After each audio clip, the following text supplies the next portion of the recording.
देखिए, हमें पढ़ना है कि अप्रत्यक्ष विधि द्वारा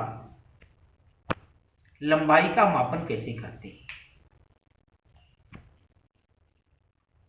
अप्रत्यक्ष विधि में जिस वस्तु की लंबाई को हम सीधे तौर पर न ज्ञात कर सके, यानी प्रत्यक्ष तौर पर जिसको मापना संभव न हो, उसको हम अप्रत्यक्ष विधि द्वारा यानी गणना के द्वारा उसको मापते हैं। इसमें बहुत छोटी दूरियों की माप भी होती है और बहुत बड़ी दूरियों की, जैसे परमाणु की त्रिज्या नापना हो तो ये अप्रत्यक्ष विधि द्वारा ही मापा जा सकता है, या बहुत अधिक दूरी में जैसे सूर्य की दूरी ज्ञात करनी हो, किसी तारे की दूरी ज्ञात करनी हो, तो इसको भी हम अप्रत्यक्ष विधि द्वारा ही माप सकते हैं। तो इस हेडिंग में हम ये देखेंगे कि परमाणु की त्रिज्या का निर्धारण कैसे करते हैं।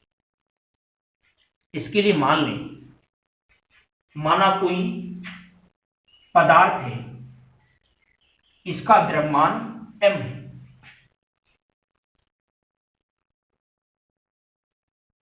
यानी पदार्थ का द्रव्यमान हम यह मान ले रहे हैं।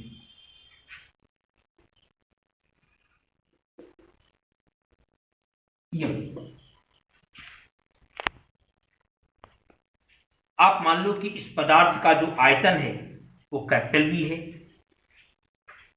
इसका आयतन कैपिटल V है, इसका परमाणु भार मान लो कैपिटल M है, और अवागाद्रो संख्या जानते हैं, अवागाद्रो संख्या को हम कैपिटल N से डिनोट करते हैं। तो अगर इसका परमाणु भार कैपिटल M है तो इसका अर्थ यह होगा कि कैपिटल N परमाणुओं का भार m ग्राम है। अर्थात अगर इसका परमाणु भार कैपिटल M है और अवागाद्रो हम संख्या जानते हैं 6.02 × 10⁻23 होता है, इसको हम कैपिटल N से प्रदर्शित करते हैं। तो अगर परमाणु भार कैपिटल M है तो इसका मतलब होगा कि कैपिटल M ग्राम कैपिटल N परमाणुओं का द्रव्यमान होगा। तो कैपिटल N परमाणुओं का जो द्रव्यमान है वो कितना है, कैपिटल M है।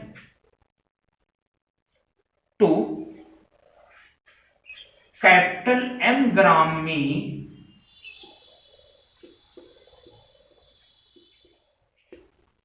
परमाणुओं की संख्या होगी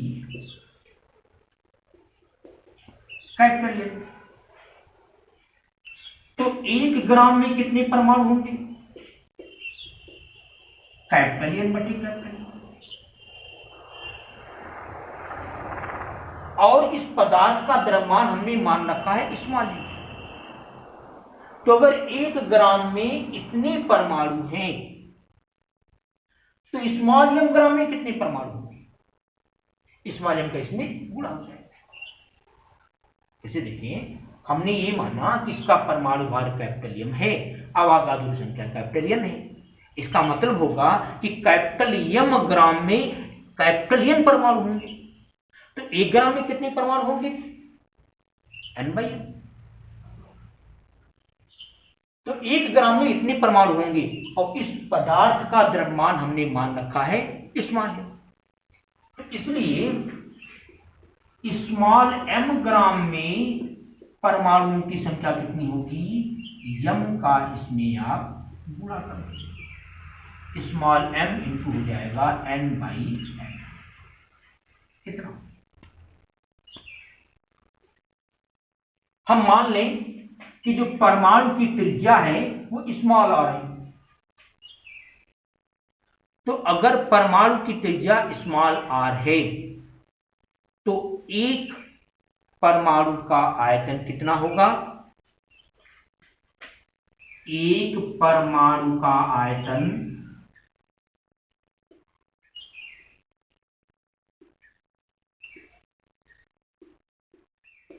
4/3 पाई r क्यूब, क्योंकि हम परमाणु को गोलाकार मानते हैं। तो एक परमाणु का आयतन इतना होगा।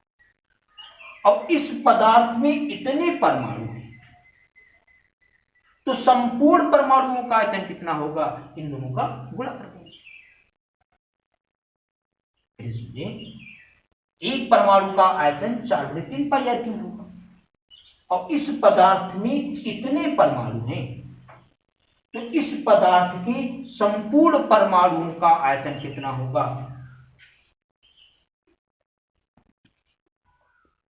समस्त परमाणुओं का आयतन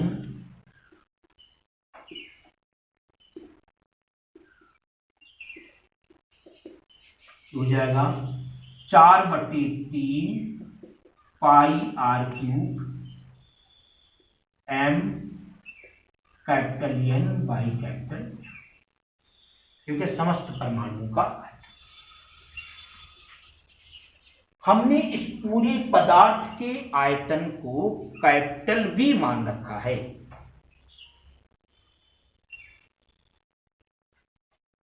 और ये पता होना चाहिए कि प्रत्येक पदार्थ परमाणुओं से मिलकर के बना है, लेकिन परमाणुओं के बीच में गैपिंग होता है।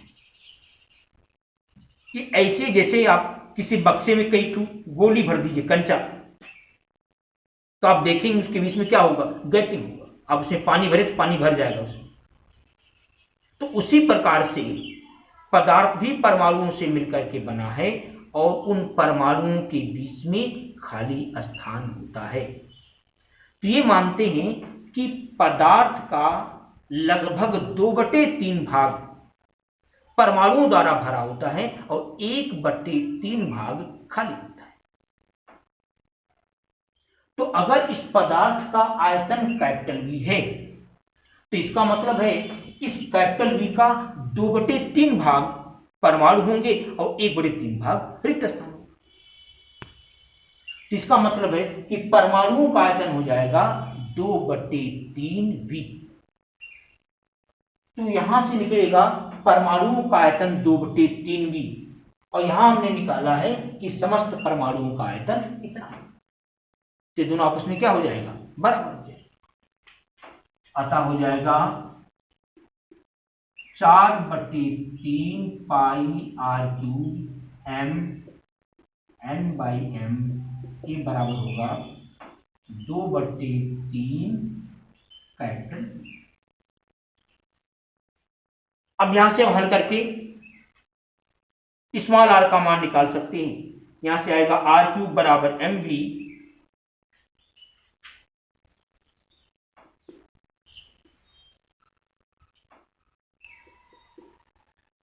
2πm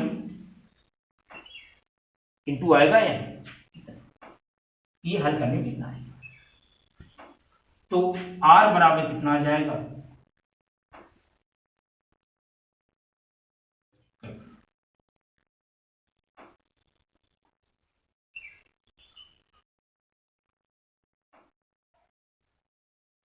इस तरह से हम परमाणु की त्रिज्या का निर्धारण कर सकते हैं।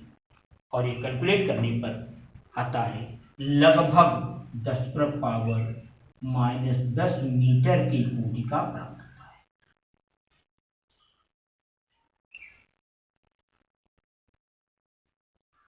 इसी प्रकार से और एग्जाम्पल ले सकते हैं नेक्स्ट रीडिंग में।